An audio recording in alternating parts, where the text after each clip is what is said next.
Good afternoon, and welcome back to a somewhat different episode of Since I Was Young, the podcast dedicated to all things Heart of Midlothian.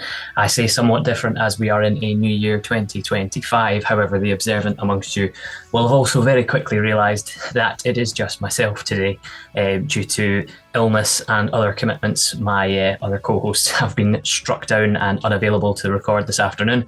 However, you have myself here to carry the can, so it'll be a slightly different format today. Obviously, a little bit less discussion, but just my views and my thoughts on the current situation at Heart of Midlothian since the turn of the year. Effectively, we didn't do an episode since before Christmas. However, due to wanting to take some time out to just relax and recharge ahead of the new year. So yeah, it's safe to say the form has been somewhat indifferent up until the last two games, which obviously we'll touch on a bit more. A loss in the Edinburgh Derby followed by a very, very disappointing 2-2 draw against Ross County, a game that we led 2-0 with 5 minutes of added time to go. So yeah, we're not really going to dwell on those because of course, we could talk about those all day and all night, but with me being here by myself, it's slight change of format, as I say. So we're going to focus more so on the last two games that saw us pick up our first domestic back-to-back victories of the season, which is a bit mad to say that in January. We've not been able to win two games in a row, but it would certainly explain why we are where we are. Obviously, it started with the good win against Motherwell by 1-0. It was a game that I thought, we deserved to win. Their manager after the game spoke about 1-0 being a flattering result for us, and that it could and should have quite easily been more. And I don't disagree. I didn't think Motherwell were really up to all that much when they turned up. And yeah, look, it was important. It was an important win to get, obviously, off the back of the disappointment against Ross County. The team needed to respond, and they certainly did that with the win against Motherwell. The performance itself was solid enough. A return to Tynecastle obviously helping that. Musa's goal early in the game, I won't dwell on it too much. Obviously, it was the scramble and put away. The referee on the day, whose name escapes me, saw a potential foul in the goal itself, and then VAR was consulted, and he went across to the screen and obviously overturned his original thought of the foul, and VAR gave the goal. So for all we've been critical of VAR and for all we don't like it, and I think it's fair to say nobody really likes it, on that instance, it did us a favour because had the referee stuck with his initial decision, a perfectly good goal would have been disallowed. We did have another few chances in the game against Motherwell, but overall, I thought we did very well in that particular game. And then obviously we move on to Dundee United away, a very, very difficult tie. Dundee United on a high at the moment, certainly in a very, very good run of form up until they came up against us. I was a little bit sceptical. I was a little bit panicked about the game against Dundee United, to tell you the truth. I didn't really feel confident, or as confident as I want to feel heading into that game, because obviously Dundee United played a Dundee Derby not too long previous to that and won it. So, they would have been on a high. We certainly were not. But obviously the morale slightly lifted after the result against Motherwell. Critchley, quite interestingly, stuck with the same 11 for the game against Dundee United as he had done against Motherwell, which meant starts once again for Boyce and George Grant, two players that I'll talk about kind of as we go on. It was a very, very good game. I thought we turned up, we put in a shift, and I think we controlled the game, we controlled the possession. I wouldn't say it was the best of games to watch in terms of, from a gameplay point of view, but I thought we were the better side. James Wilson continuing to lead the line in the absence of Lauren Shankland, who has a calf issue, who will be out for the next couple of weeks, conveniently, probably out until the end of the January transfer window. Nudge, nudge, wink, wink. We'll see what happens there. But yeah, I thought James Wilson was fantastic. I thought he was very good against Motherwell as well. He plays like a player that is far older than 17 years of age, and I think that is a huge, huge bonus for him, and it's certainly a massive feather in his cap in terms of his experience and obviously how far he could potentially go. He certainly plays with a maturity which is rare in a young player. He very rarely makes the wrong decision, and that again is something that is very, very rare in a player of his age. So it was nice to see him put in a shift, and but I think I have to talk about Liam Boyce now. We've spoken about Boyce a few times on this podcast about him being an intelligent player, a guy that just knows where he has to be. Over the last two games against Motherwell and Dundee United, I think a big part of why we've won those games, not just thanks to the defence keeping two clean sheets. I think Liam Boyce and James Wilson have struck up a very, very good partnership, and Boyce is the man that does the hold up, and Wilson is the man that does the running in behind, and they find each other frequently. So Liam Boyce is obviously using his experience and knowledge and passing that on to the youngster, which is obviously going to help him in the long run. Another player that I think stood out for me against Dundee United was George Grant. He's a player that he spoke recently about the fact that Critchley's kind of playing him a little bit deeper in these last couple of games. He's spoken about his frustration of not getting minutes and questioning his future at Hearts, to then starting the last two games and looking quite effective in those two games. Whether or not you think he's deserving of a new deal is open to conversation, and I'll probably talk a bit more about that and my thoughts on that as I talk about the January transfer window in a little while. The game itself was kind of petering along. We had some chances. Dundee United didn't really do an awful lot due to our very solid defence. There was an appearance off the bench for a new recruit, McCart, Jamie McCart, coming up from Rotherham, ex-St Johnstone defender. So he came on for the last couple of minutes just to get a run out and just to kind of close the game out, shall we say. But yeah, it was again, like the Motherwell game, it wasn't the best of games to watch, but I do feel like we controlled it. And obviously the goal from James Penrice comes from a cross, and Liam Boyce has an absolute air swing at it, misses it completely. However, the ball deflects into the path of James Penrice, who has just been an absolute revelation since the start of the season. He's been the best player for Hearts by a distance, and he hits a sweet volley that was going in. The minute he hits it, he knows it's a goal. And that certainly won Hearts the game. Obviously, we've had to rely on Craig Gordon, particularly against Motherwell, with two fantastic stops at the death, and he did the same against Dundee United. He pulled off a couple of good saves, but certainly there wasn't really much in the way of danger for us in these two games. And I think the momentum swing that can have, and the psychological boost that will give the players is massive. Obviously, due to other results, we're still currently 11th in the table. However, the gap between ourselves and sixth place now stands at 4 points, which is not insurmountable, shall we say. So yeah, is it time to start looking up the table? Is it time to put the disappointing start to the season behind us? Is it a chance now for us to start looking up and saying, right, top six is not too far away, the season could still be salvaged? It is a very, very close league, and even between ourselves and Motherwell, I'm just looking at it here. Motherwell are currently 5th place, we're in 11th, obviously. There is only, I think, 7 points between ourselves and them. So again, not insurmountable at all, and they're currently sitting 5th, as I say. So it'll be very, very interesting to see how the second half of the season unfolds. And obviously, Neil Critchley talked about the January transfer window. We have seen a little bit of business done already in the shape of, as I spoke about, Jamie McCart coming in from Rotherham, the 27-year-old centre-back who was formerly of St Johnstone. He was very, very keen to come back up the road to Hearts when he heard of the interest. Obviously, Hearts had agreed a pre-contractual agreement with him to come up in the summer. However, talks were accelerated and he has arrived at Hearts early for an undisclosed fee, everybody's favourite term, an undisclosed fee. So he comes up. There could be a little bit of movement in the centre-back situation. Obviously, Kai Rolls is a player that has been linked with a move away, and Neil Critchley confirmed that there are talks ongoing between Kai Rolls' camp and the side in the MLS. I think it's DC United, off the top of my head. That could be wrong, so please feel free to correct me if I am indeed wrong. I think Kai Rolls is a very good defender, and I understand there are some people that don't particularly rate Kai Rolls. I get that. You know, I understand that he's not a big physical bruiser type of centre-back, but what he lacks in that, he makes up for in other areas. He is, on paper, statistically, one of the best defenders we've had in quite some time. His ability to read the game, his ability to get in and, as I say, read a situation before it unfolds. And, you know, there'll be some people out there that will disagree with me, and please do put your thoughts in the comments, please, because, you know, that's how this episode is going to go.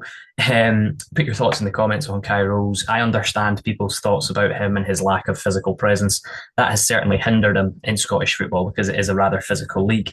However, he will go and he will have a very successful career elsewhere. The reported fee is around £600,000. Again, let me know what you think of that. Is it too much? Is it not enough? Should we be asking for more? Obviously, he is an international.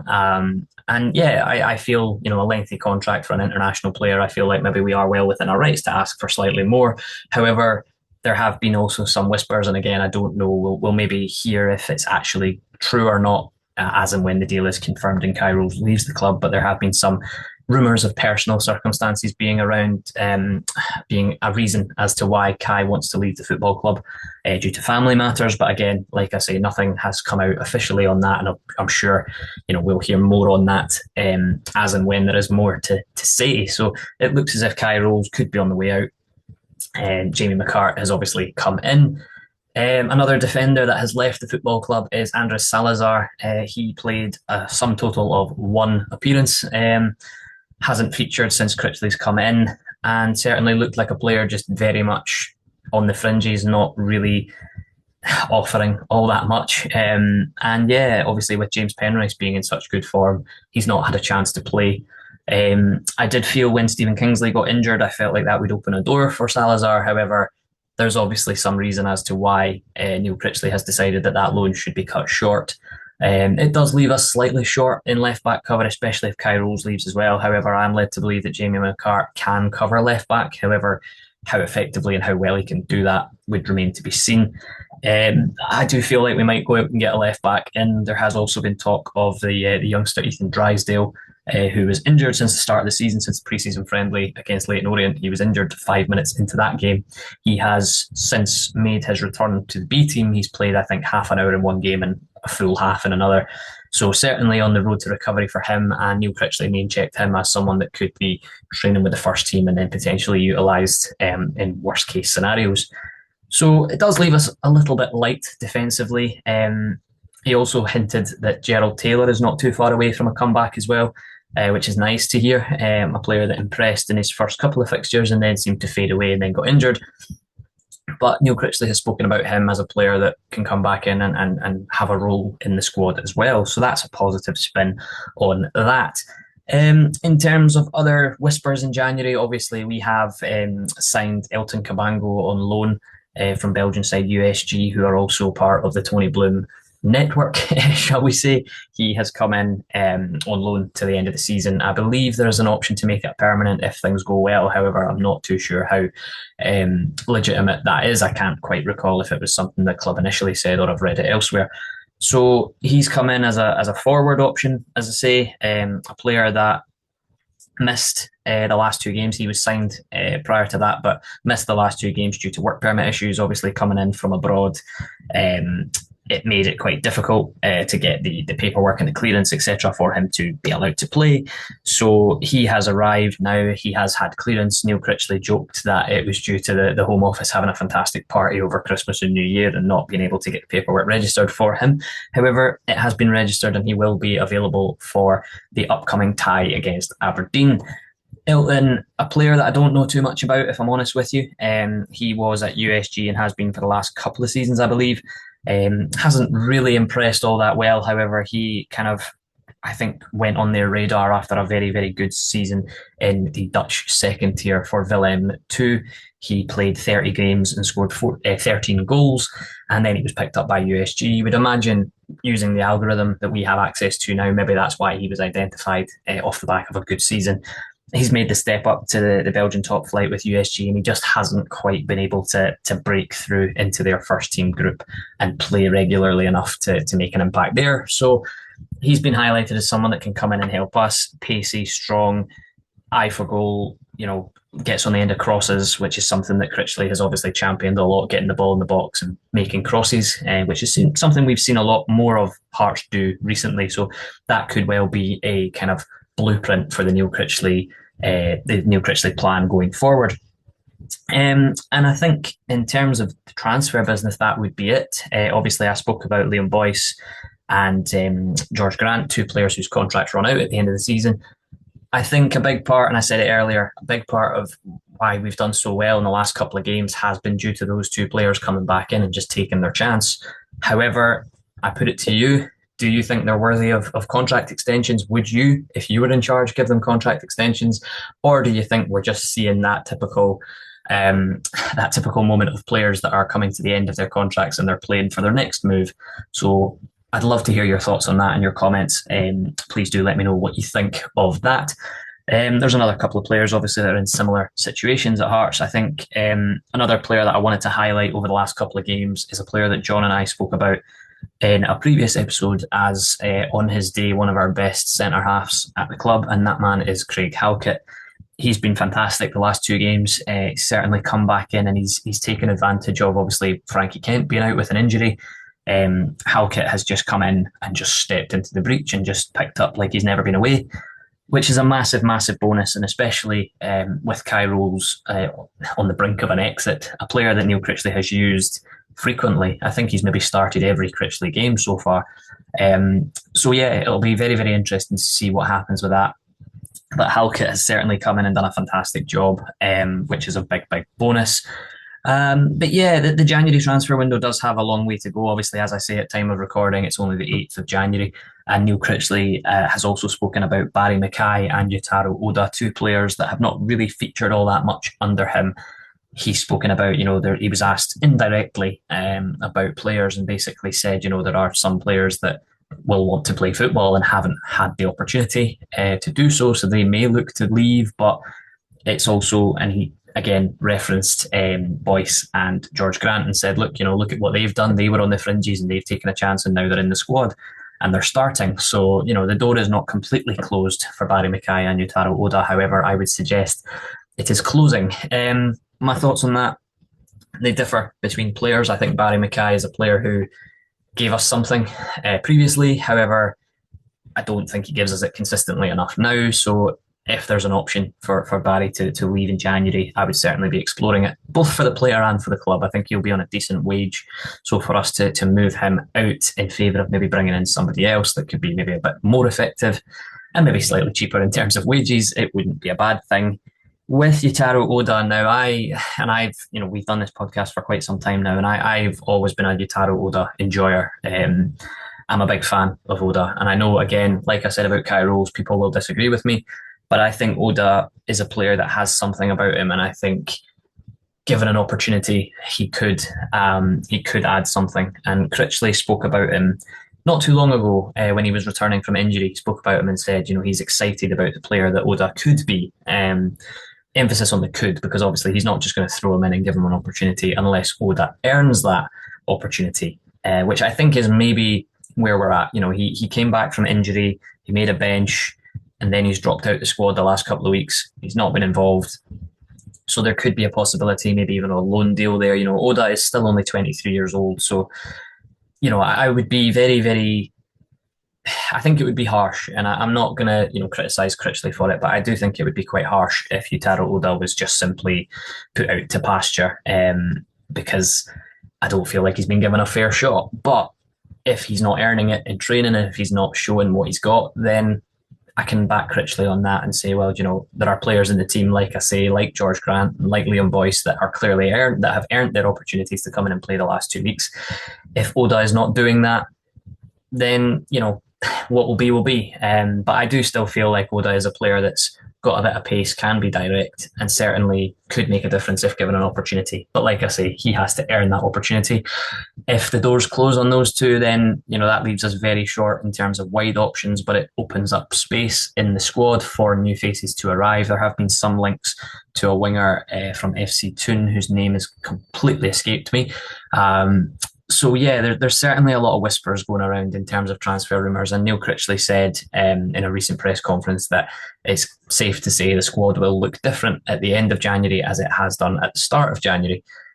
So yeah, I think it's important that business is done, because obviously we need options, we need some new fresh faces in, and Critchley needs to get players in that he feels he can trust to carry out his vision for what he wants to do with the club and help us to climb the table. But there also has to be an element of safeguarding. I don't want the team sheet to be completely ripped up and restarted, because I do think we have the bones of a decent side, and I'm not suggesting that Critchley is going to rip it up completely, but I do think there are some players that are simply reached the end of their time at Hearts. And I asked you for your opinions on Liam Boyce and George Grant. My opinions are they've been, Liam Boyce has been a fantastic servant for Hearts. George Grant is a player that has divided a lot of opinions. Some think he's decent, some think he's not good enough. But you have to give them credit because obviously they've come in and they have taken an opportunity and they're getting minutes now. And I'm happy to see that. I'm happy to see them contributing and helping the team to two massive wins in the last two games. But do they have long-term futures at Hearts, or should we be aiming for better? Personally, I think we should be aiming for better. That's my view on both Boyce and George Grant. If one is to stay, then yeah, do you know what? Give Liam Boyce another year, just for his experience and his attitude. I think is the best thing. But if he wants to go and play regularly and he still feels like he can, then maybe a move is better for all parties concerned there. There have been some whispers about Lawrence Shankland, a couple of clubs down south, apparently. But again, just rumours, as there is in January. The noise that generates in the January transfer window tends to happen. Obviously, Shankland is coming towards the end of his contract as well, with 6 months remaining on that. So there could be, again, some movement in January there. But like I said, please do let me know your thoughts on our transfer business thus far, in and out. Is there anybody that you'd like to see leave? Anybody that you'd like to see come in? Any positions that you feel like we need to be prioritising over others? But yes, that kind of wraps that up. Obviously, Hearts take on Aberdeen in the next fixture away at Pittodrie. That is going to be a very, very interesting game, I have to say. Aberdeen's recent form has been very, very strange, considering how well they started the season. Considering how well they started the campaign, as I say, they've now gone, I think it's 10 or 11 games without a win, since a win against Dundee in the league after their humiliation at the hands of Celtic in the League Cup. By 6-0. They've won one tie since then, as I say, and that was Dundee at home. Aberdeen, though, they do have their threats. They are a good side, and we saw it earlier in the season. We got a draw against them at Tynecastle, so hopefully we can turn it around and try and go up to Pittodrie and get 3 points, because Aberdeen are certainly fragile at the moment, and that is something that hopefully this newly reinvigorated Hearts side can take advantage of. Will we see debuts for Elton Cabango? Perhaps.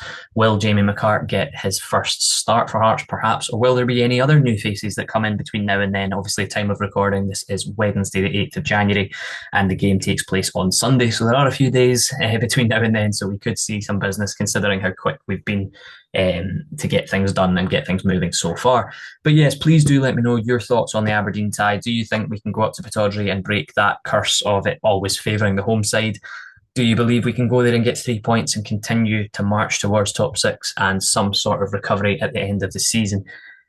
Personally, for me, I look at it as a very, very big game. Obviously, coming off the back of two good results, we then play Aberdeen on Sunday and then followed by Brechin in the Scottish Cup and then Kilmarnock at home. So we're coming into a run of fixtures that are winnable. So it would be very, very nice to continue the recent form and go up to Pittodrie and come away with something, be it a point or three. Anything would be very, very helpful. I'm going to make a prediction. I'm going to go for, it's going to be a draw. I'm going to go for a 1-1 draw away at Pittodrie to keep the unbeaten scrap going. But yeah, I'm going to go for a 1-1 draw. Hopefully I'm wrong. Hopefully the Hearts can bring home all 3 points, and as I say, as we march up the table towards some sort of respectable league position. The annoying thing, and I've said this to a few people, the annoying thing about the back-to-back wins is that we're still 11th due to other results, but it just shows you that you can't control what other teams do. We have to just do our own thing. Quick point before I wrap it up. Obviously there was the planned protests prior to the game against Motherwell. Didn't really materialise as much as they had hoped they would. I'm not really going to speak too much on it because, it's old news now. The board are the board, and we're kind of, as long as the club are improving on the pitch and as long as the club are getting results on the pitch, all that noise in the background will go quiet. So hopefully, as I say, that can continue with the game against Aberdeen and we can pick up some points as we move forward. But yes, guys, I'm going to leave it there. As I say, a shorter one today than usual due to circumstances. But yes, please do feel free to let me know your thoughts in the comments in terms of our business thus far, any business that you hope that we do. give me your thoughts on Dundee United and Motherwell. What do you think of the Aberdeen tie? Do you think we can go there and get a win to continue this run? Hopefully, normal service will be resumed next week. As I said, illness and other circumstances have robbed me of my two co-hosts, Ewan and John, today. So hopefully you've enjoyed this little change up in format. Hopefully I don't have to do it too often, because I prefer to have conversation with somebody else rather than just air my thoughts in an empty room. But yes, please do let me know what you think and drop your predictions for the Aberdeen tie in the comments below. Before I go, feel free to drop a link. Our links are below in the description for our socials: Facebook, Instagram, Twitter, X, Blue Sky, everything. It's all down in the comment section, so please do go down there, drop a subscribe while you're there, and check out all our social channels, because, as I say every week, your support is massively appreciated. So hopefully, hopefully next week I'll be joined by at least somebody else to talk through what should hopefully be a good positive result against Aberdeen. But I'll leave it there for now. Take care, have a good one, bye for now.